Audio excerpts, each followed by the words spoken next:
Walt Whitman once said, "Keep your face always towards the sunshine, and shadows will fall behind you." This is the Producers Lounge podcast, the best podcast online for tips and tricks on producing great film, television, and web content. Welcome back for Season 2, Episode 17, hosted and produced by GreaterAndGrander.com. On this week's episode, we're chatting with Melissa Friedman, who has produced various TV shows including The Bay and Smiley. We discuss the importance of having a good attitude when you're first starting out, dealing with insecurities in the entertainment industry, and the one reality show that almost killed her. Melissa began her career in the reality TV space in New York before moving out to Los Angeles, and also previously served as Vice President and Chair of the Producers Guild AP Council. Here now is my conversation with Melissa Friedman. I was really flattered that you asked me to do this. Absolutely. I mean, you are the Vice President and Chair of the AP Council. Not anymore. Not anymore, but you were? Yeah. You had an esteemed position of leadership. Yeah, okay. Whatever you say. But no, thank you for being on it. I appreciate it. Yeah, you're welcome. Yeah. So how have you been? What have you been working on lately? Well, I was off work for a little bit, and now I just started a small project, a digital project with a company called Firestarter Studios. Ah. And it's just digital projects. It's nothing, but it's a women-owned business, and they're both women that were in the PGA members, and how I met some of my friends. So, Okay. So we just started, like literally this week. Nice. I saw that. For some reason, I thought it was your production company, actually. No, you'd think so with red hair, but no, it's theirs. And I think owning a production company is like, it's very expensive, and Yes. it's. I always thought that I'd want to have my own production company, but I don't know. We'll see. I mean, the future, you never know. Hi. So they have Diet Coke and Pepsi here? That's very strange. Oh, heresy. I mean, serious. There's a part of me that kind of wants to try, like, the pancakes. Oh. Maybe I'll do the small pancakes. Okay. Anyway, sorry. Go ahead. Yeah, so the project you're working on with Firestarter Studios, is there anything you can share about it? Or? I don't know if I can because we have a client, so I don't want to get into too much detail because we're still working out. I mean, I know what it is, but I don't know if I can. Okay. So, but Firestarter Studios is a really great small company, and it's been great because I've seen my two really good friends make this, and they actually they bought a building and there's a studio in it, and so they're going to be the first female-owned studio. Oh, wow. In, I think, Southern California, if I'm not mistaken. Seriously? Yeah. Oh my god. I know, right? So Rachel Klein and Kimberly Austin are the owners of the company, and Rachel and Kimberly and I have been friends for a long time. So it's been nice because I've been able to hire people that I want to hire and build crews that I like, you know what I mean? So even if it's like a project that's not like necessarily like a big TV show or whatever, it's smaller projects, you get to work with people that you really like. And I think when you get to a certain age, you're kind of like, I don't want to work for people I don't like anymore. It's hard because, you know, we have a business where there's a lot of egos and stuff, but it's been really nice because I get to do that. So, yeah. That's awesome. Yeah. So I'm curious then, because as a member of the PGA, I imagine you work on a lot of women-focused issues. Yeah. How do you think the town is doing right now in terms of women representation, women in rooms, women in ownership positions? I think we still have a long way to go, but I think things are slowly, they've gotten better, obviously. They're not like as bad as they used to be. I think that the problem is that a lot of times people go to the extreme, right? It really should be about hire the best people, but you know, the best people can be from, it could be gender, it could be race, it could be orientation, and I think the thing that I've really I see is that, and I know everybody has their own perspective, and the more perspectives you have, have. Yeah, I mean, I think you also want people's perspectives as different perspectives, because I think the more different perspective you have, the richer the story could be. Right.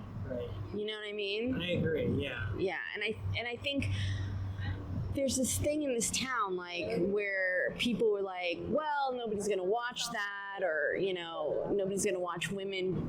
I said, it's like, why? Like, more than half the population is a woman right now. And that's very interesting, because, like, the problem I always have had with the argument of, oh, you shouldn't do it based on quotas, you should do it based on merit. But if you really interrogate that kind of argument, that means that the people who have been traditionally ostracized from those rooms and those representations, you're saying that they don't have merit. Right. And so everything that we're doing now, that's perfectly fine. Right. So, and that's just not fair. It's not true. Yeah, and I think everybody's always been sort of separated, and now as time has gone by, just in general, more people are mixing and matching, and, you know, it just depends where you grew up. Also, you know, sometimes people they grew up in an area where a majority of people are white, or the majority of people are black, or the majority of people are Asian. You know, it's like, so, like, for me, I went to school in San Francisco, and it was great because there was, like, people from all different places, and I loved it because, you know, and I lived in New York for 10 years, so it's like, I like knowing people from different backgrounds, and it makes it more interesting because we all have different stories. Yes, absolutely. So you grew up your entire childhood and teenagehood in I was born in New York. We moved to Southern California when I was 2 years old. Oh, wow. I grew up out here, mostly in Agoura Hills, California, and then I went to college in San Francisco. Moved back down here after college. And then I moved to New York a couple years after I'd been working, and worked there for 10 years and really started in production in New York. When did you realize that you wanted to get into the entertainment industry? Oh, God, forever. Forever? It's like I wanted to be a singer, I wanted to be an actress, I wanted to do my own thing. Like, I wanted to do everything. So for me, it's always been the entertainment business. There was nothing else. Yeah.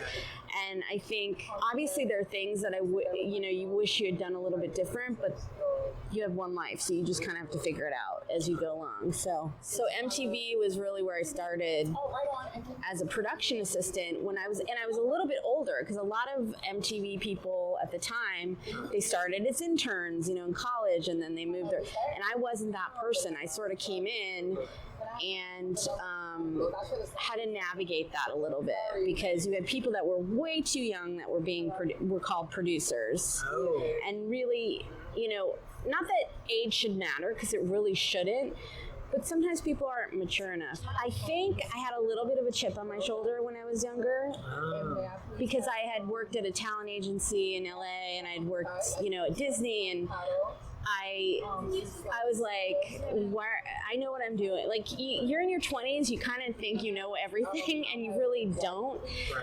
And it affected me. Like, I think I had an attitude, and I think that I would have gotten a little bit further if I hadn't had such an attitude.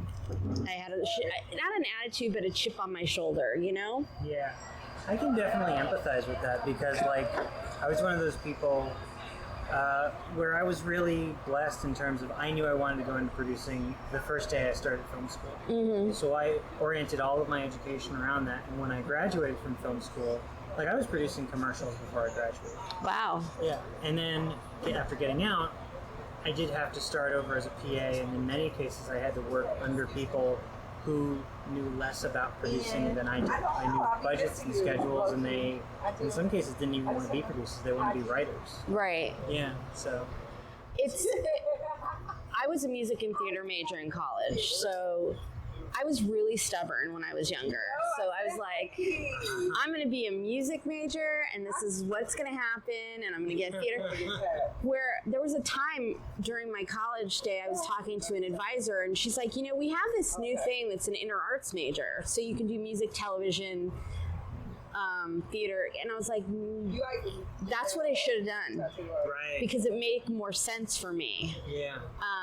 The way my trajectory is and how much I love everything, and I love I love theater, I love television, I love music. It's sort of like,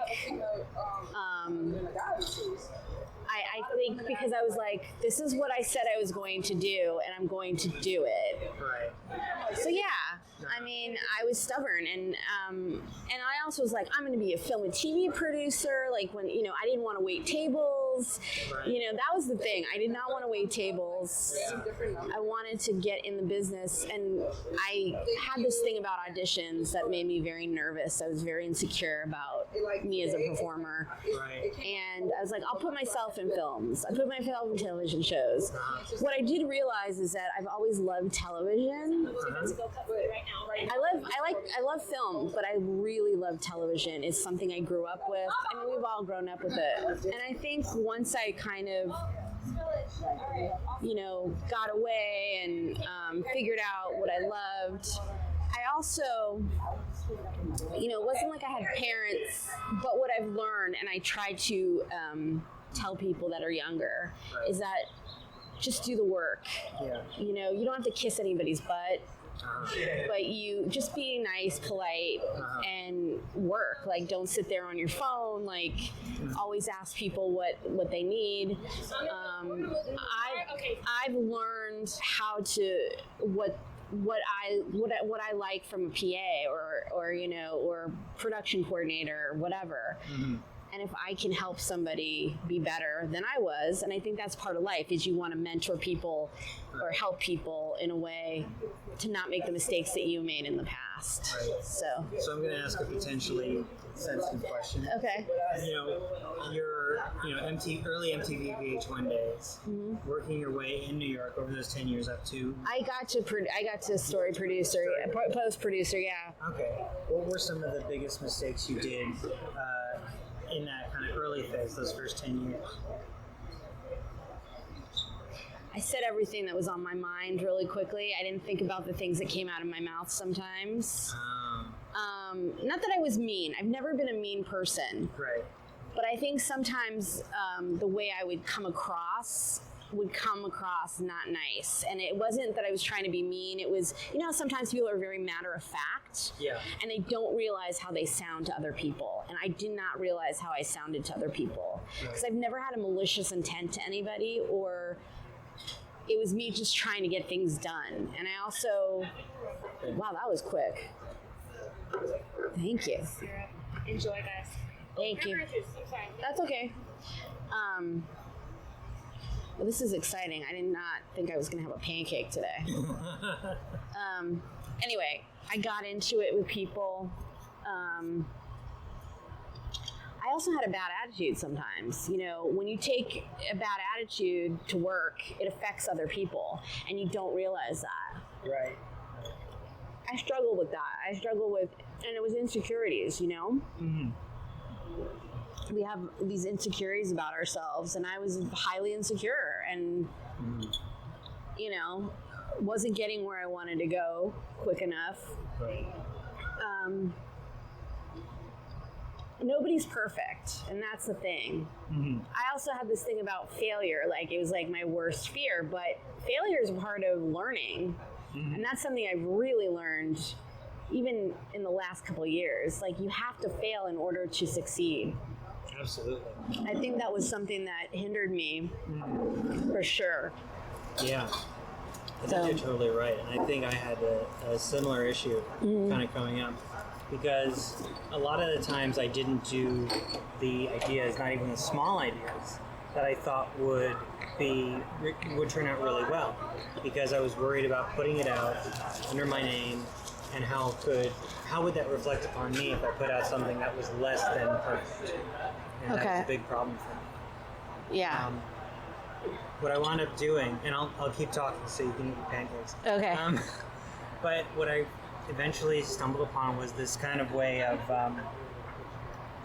because I got my project management certification a few years ago. Right. And there's this thing. I remember we talked about that. Yeah. But what I found was there's this thing called Scrum Agile, which is basically, rather than trying to make a very large thing, you make a very small thing, right, and then improve upon it every month. And rather than making something that's supposed to be perfect, you just finish something at the end of the month that's usable. Right. And I've been trying to use that methodology for my own smaller projects lately, and I think it's really been turning out really well. So. Okay. Yeah. Yeah, I think it's. I think attitude, having a really good attitude, because, the thing is that everybody has issues, problems, and I think when you bring it on set or in the edit or the production office, it will affect everybody around you. Right. Some people are better at masking than others. I am not one of those people. Right.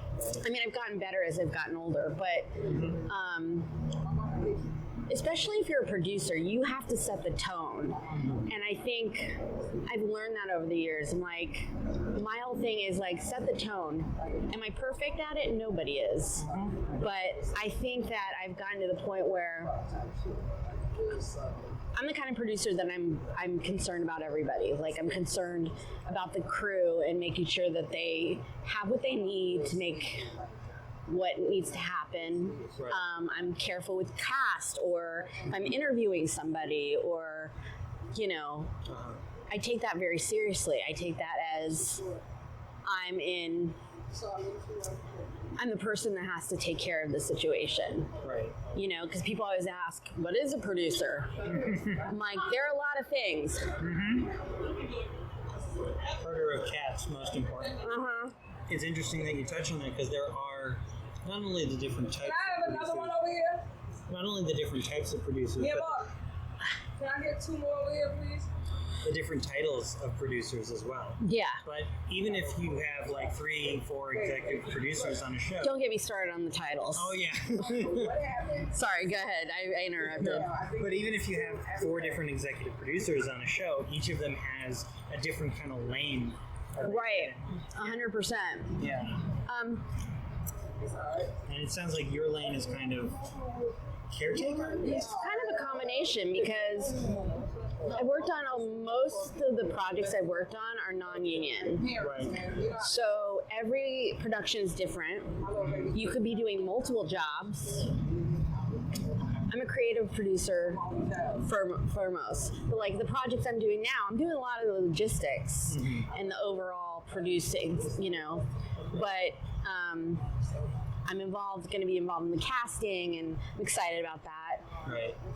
But like on a reality show, I'm interviewing people. I'm making sure story happens. It's sort of like I'm kind of a jack of all trades in some way, but because of the way the budgets have gone down, and they've been combining jobs for the last, what do you think, 15 years? Oh, I'd say 30. I mean, yeah. It seems like the independent film boom of the 90s happened, and then after that, everything just became either really corporate or really independent. Right, but I mean, even like reality stuff, because that started, and then they get away with a lot more stuff. Yeah, I would say I'm a caretaker. I'm a psychiatrist.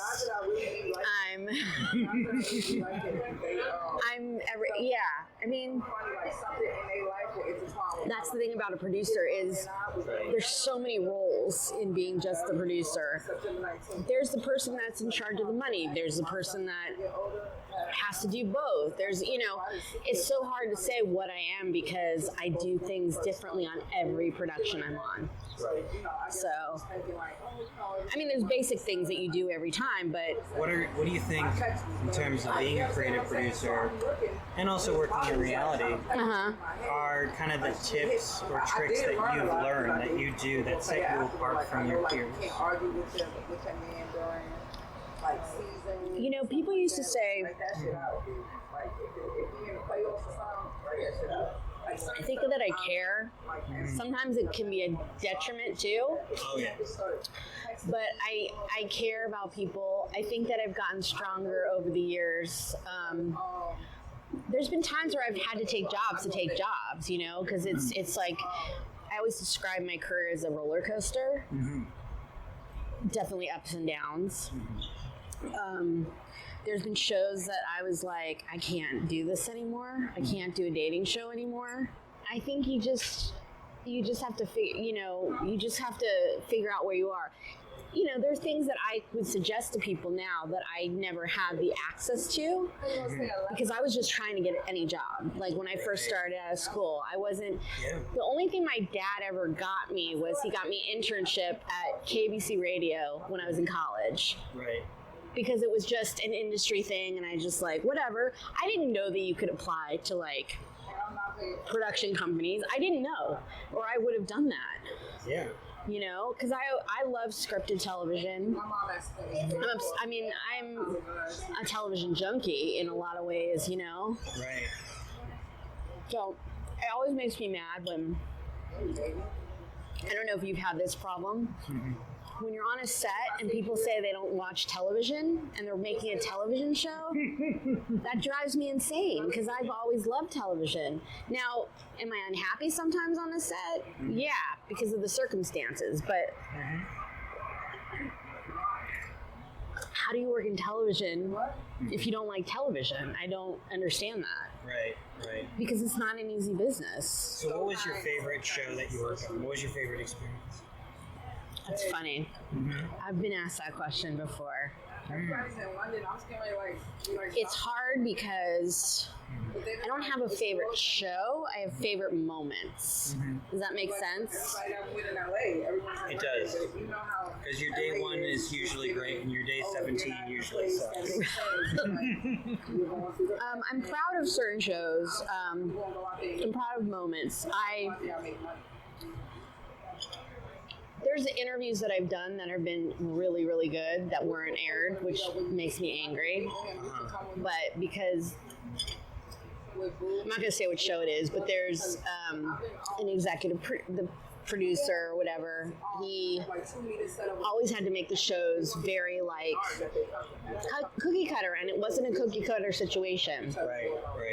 And he would like rehab the subjects, redo everything. Oh, Jesus. Like he'd write these scripts that they have to read. Where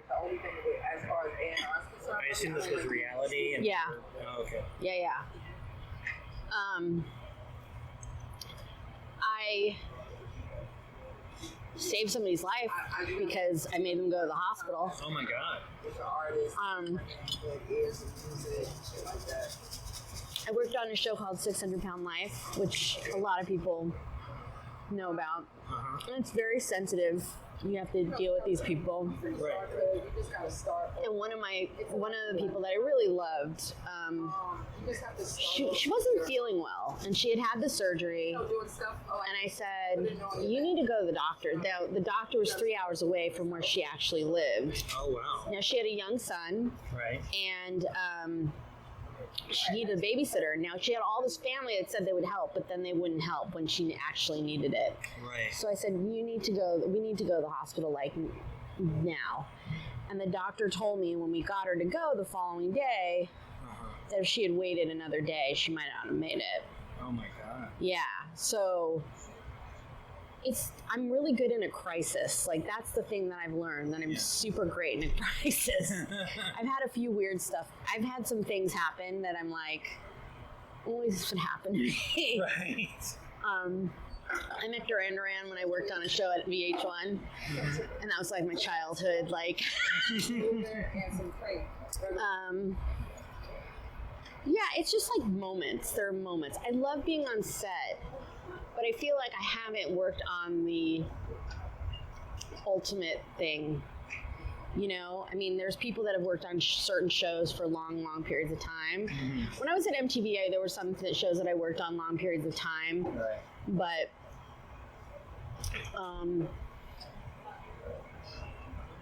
there's just moments like that. It's hard to like pick out all of them.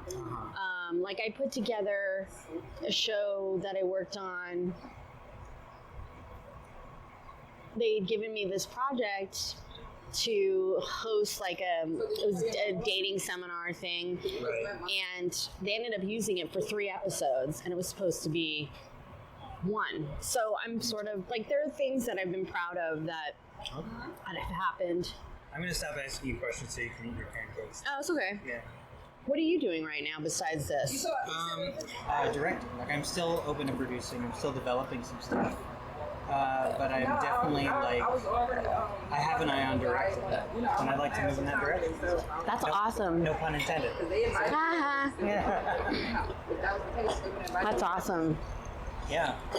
And then on top of that, I've been doing more art stuff. And my strategy has been applying to really small art things. Mm-hmm. And so I wound up getting like a couple of awards for my visual art too. Oh. Yeah, so. Yeah. Yeah.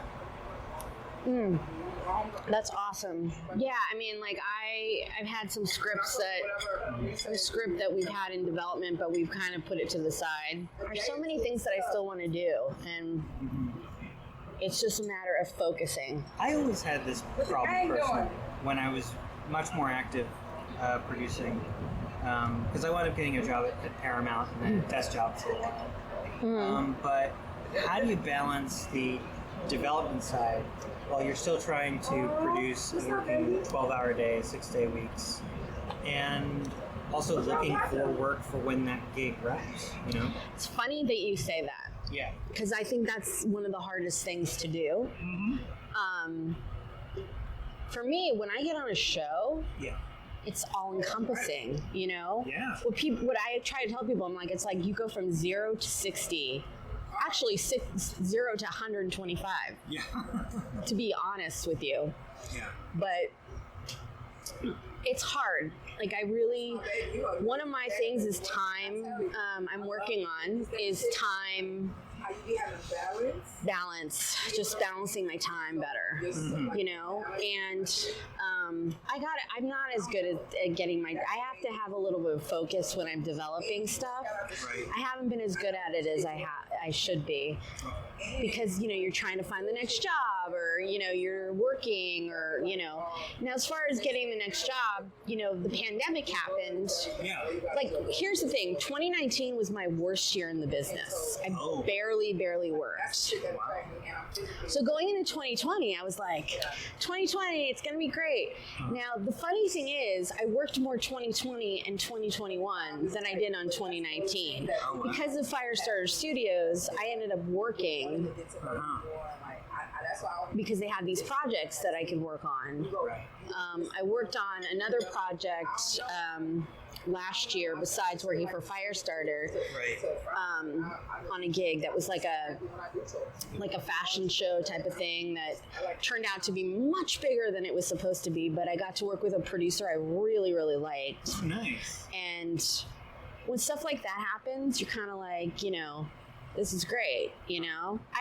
There was a point in my life where I went from the youngest to the oldest, and like, it was weird. It was like, it freaked me out, because, you know, all of a sudden you're the older one and you're like, when did that happen? Like, you know, and I wasn't like super old or anything. I'm not super old now, but, you know, it's like, you start, that really made me insecure, and I didn't believe in myself the way I should have, or what I'm good at, and that affects you too as a producer, or trying to get jobs, or being on set. I think it's, you know, you have to walk in like you know what you're doing, and you have to constantly like tell yourself, you know what you're doing. Yeah. So stop. This business can really beat you. Yeah. So yeah. Yeah. And resilience is kind of the name of the game. Yeah, I think, you know, it's funny, like, people think it's like so glamorous or whatever, and, you know, now there's all these kids that are like, oh, I'm going to be an influencer, and it doesn't work like that. It's like, it's really, if you really want to be in this business, great. If this is like a part-time fantasy, and there's something else you want to do, go do something else. Yeah. And you're actually echoing something Martin Scorsese said. Like, if you can see yourself doing something else, go do it. Yeah. It's so intense. Yeah, exactly. Yeah. And it's not even this, that. It's just like, you know, a lot of times people will see like the actors, or like, you know, like big producers, and it's like, they don't understand the amount of people that are working in our business that really are struggling. Yeah. And really have struggled the last couple years. Mm-hmm. You know, even though there's supposedly more content, it's still hard to get a job. It's not easy. I was talking to a very big producer executive yesterday, and he was saying, you know, it's really hard right now, even for the big companies. And a lot of these companies have consolidated, or like they've bought these small companies. So it's tough. And you just have to kind of keep moving forward, and relationships are important, and talking to people. And so then let me ask you, what, thank you. Looking forward. Yeah. What do you think is your strategy for success that you're going to follow over the next 5 years? What's your 5-year plan, as they like to say? Ay. Well, I have like another side business that I'm doing just to make money, which I'm not going to get into, but it's not illegal. But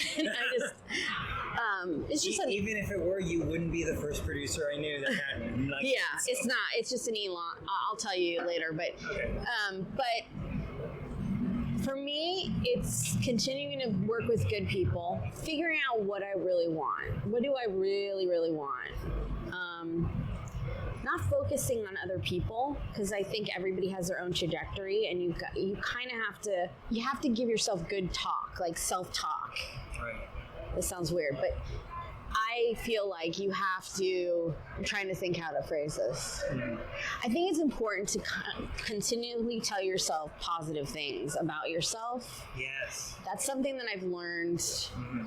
It's still very difficult for me because I have the negativity that crawls in, and you have to like figure out how to push that. So I'm working on that, working on time management. Right. I'm working on not trying to do too much at one time. Mm-hmm. Because when I was younger, I was like, I'm going to do this and this and this and this, and it can be overwhelming. And I remember I was at like a mentorship panel kind of thing. Mm-hmm. And the guy said, don't just focus on one thing. Right. And I'm like, it's not that easy for me. I don't, it's weird. I have a 5-year plan, but it's really, I want to be in a situation where I'm comfortable. Right.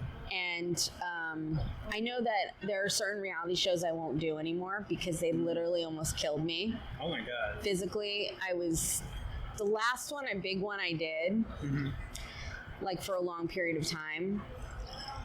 I left that. I was out of town for the whole thing, and I remember coming home, and I've never been so depleted of energy in my entire life. Oh wow!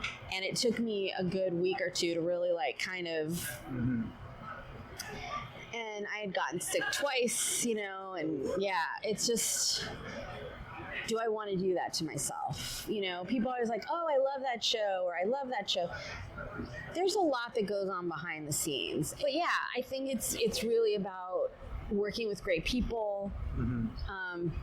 And that really does make a difference. I mean, you can't always get what you want on the set, but if I'm running the set, I'm going to get what I want on the set, So I want people. I want to be in environments that are good. I know that's not really like, it's kind of a roundabout way. My 5-year plan, I really am not looking that far ahead right now. Right. Because I remember when I was younger, people were like, what's your 10-year plan? Or what's your 20-year plan? I thought I knew everything. Now I'm just sort of like, I take it one day at a time. Yeah. Really, when it comes down to it. Because life goes by really fast. And like all of a sudden I was like, what happened? Like, give myself grace, basically. Makes sense, yeah. Yeah.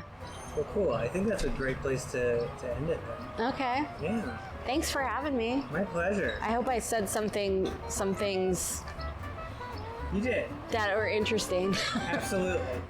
And that is Season 2, Episode 17 of the Producers Lounge podcast. Thank you to my guest, Melissa Friedman, for joining us. You can find out more about her by checking out the show notes and visiting our website at greaterandgrander.com. Our intro and outro music today was Hungaria by Latché Swing. Our episode still image is by Ricardo Tomasz on Greater and Grander. If you have any questions or suggestions, we'd love to hear from you. Let us know in the episode comments. You can stay up to date by following us on social media at the handle Greater Grander, all one word. Make sure to subscribe wherever fine podcasts are found, and also, if you like what we do, share this podcast with a friend who you think will enjoy it. Join us next week for more cocktails and questions, and until then, keep producing dreams.